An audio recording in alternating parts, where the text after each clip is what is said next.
সকালবেলা এখন আর একদমই পারি না ড্রাই ফ্রুটস আর ওই এক গ্লাস গরম জল লেবু দিয়ে খেয়ে কাজ করতে। যেহেতু 7 মাসের প্রেগনেন্সিতে পড়ে গেলাম, এখন আর একদমই চেষ্টা করলেও পারি না। সেই জন্য নিজের জন্য অল্প করে একটু ব্রেকফাস্ট বানিয়ে নিচ্ছি। ওইদিকে আবার তোমাদের দাদা দেখলাম দুটো ডাব দোকান থেকে যাওয়ার আগে কিনে দিয়ে গেছে বাড়িতে, তো ব্রেডগুলো সেঁকতে দিয়ে আর নিজের অ্যাফ্রেশের জন্য একটু জল গরম বসিয়ে নিয়েছি। আর এইদিকে দেখো টোস্টটাও একদম রেডি হয়ে গেছে, দুটো ব্রেড দিয়ে একটা ডিম টোস্ট করে নিয়েছি। আর নিজের এনার্জিটা ঠিক রাখার জন্য 2 চামচ অ্যাফ্রেশ দিয়ে একটু গরম জল দিয়ে সকালে ব্রেকফাস্টটা যে কমপ্লিট করলাম। আর সকালে ব্রেকফাস্ট করার পর বাড়িতে অনেকগুলো কাজই ছিল, সেগুলোও বসে বসে সেরে ফেলেছি। সেগুলো আর ক্যামেরাবন্দি করতে পারি না, তাও সবজিগুলো কেটে নিয়েছি। সবজিগুলো কেটে এখানে কাঁকরোল আর মাছটাই ভালোভাবে নুন হলুদ মাখিয়ে নিচ্ছি। আর বাড়ির সকালের কাজগুলো বলতে বাড়িতে ঘর দুয়ার ঝাঁটানো, বাসি ঘরটা মুছা, বাসি বিছানাটা গোছ করা, এইসব কাজগুলোই করেছি। এগুলো করার পর তেলের রিফিলটা শেষ হয়ে গেলো, তাই তেলটা ঢেলে নিলাম। ঢেলে নিয়ে একদম সরাসরি রান্নায় চলে এসেছি।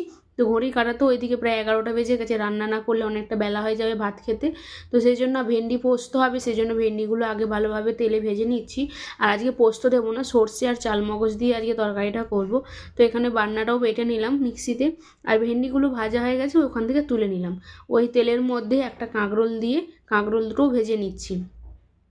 কাঁকরোলগুলো ভেজে নেওয়ার পর তোমাদের দাদা যে ডাবটা এনে দিয়ে গিয়েছিলো, সেই ডাবটা খেয়ে নিয়েছি। আজকে আর কোনো রকম ফল খাবো না, ডাবটাই খেয়ে নিচ্ছি। তো ডাবটা খেয়ে দাঁড়িয়ে দাঁড়িয়ে রান্নাঘরে খেয়ে নিয়েছি। খেয়ে নেওয়ার পর দেখলাম কাঁকরোলগুলো ভাজা হয়ে গেছে। ভাজা কাঁকরোলগুলোও তুলে নিয়েছি। তুলে নেওয়ার পর ওইদিকে কড়াই সামান্য তেল দিয়ে পেঁয়াজ আর টমেটো ভেজে নিয়ে ভেজে রাখা ভেন্ডিগুলো দিয়ে বেটে রাখা বাটনাটা দিয়ে দিলাম। ওই সর্ষে, কাঁচা লঙ্কা আর চালমগজ বাটা, ওটা হতে হতে আমি পটল আলুর যে সবজিটা হবে তার বাটনাটা মিক্সিতে বেটে নিচ্ছি। আর ওইদিকে কড়াই তেল বসিয়ে মাছটাও ভেজে নিলাম। মাছটা ভেজে নেওয়ার পর ওই তেলের মধ্যে পটল আর আলুগুলো একবারে ভেজে নেব। আর পটল আলুগুলো ভেজে আলাদা করে আজকে আর মশলা কষবো না, ওই তেলে কালো জিরে আর বাটা মশলাটা দিয়ে মশলা কষিয়ে দিয়ে দিলাম জল। জল দেওয়ার পর দেখো, যেহেতু রান্না করার সময় আলুগুলো দেখলাম একটু একটু গাছ বেরোতে শুরু করেছে, সেই জন্য সবজিটা বসিয়ে আলুর গাছগুলো ভেঙে দিচ্ছি। আর নাহলে আলুগুলো সব শুকনো হয়ে যাবে, সেই জন্য আলুর গাছগুলো ভেঙে ঝোলটা দেখলাম হয়ে গেছে, সেই জন্য মাছগুলো দিয়ে ঝোলটা নামিয়ে ওইদিকে ভাতটাও বসিয়ে দিয়েছিলাম। আর এইদিকে রান্না বাসনগুলো এক এক করে ধুয়ে নিলাম। রান্না বাসনগুলো ধুয়ে নেওয়ার পর বেসিনটা ভালোভাবে ঘষে পরিষ্কার করে নিয়েছি। বেসিনটা পরিষ্কার করার পর ভাতটা হয়ে গিয়েছিল, সেই ভাতের মাঠটা গালতে দিয়ে রান্না করা গ্যাসটা মুছে পরিষ্কার করে নিলাম।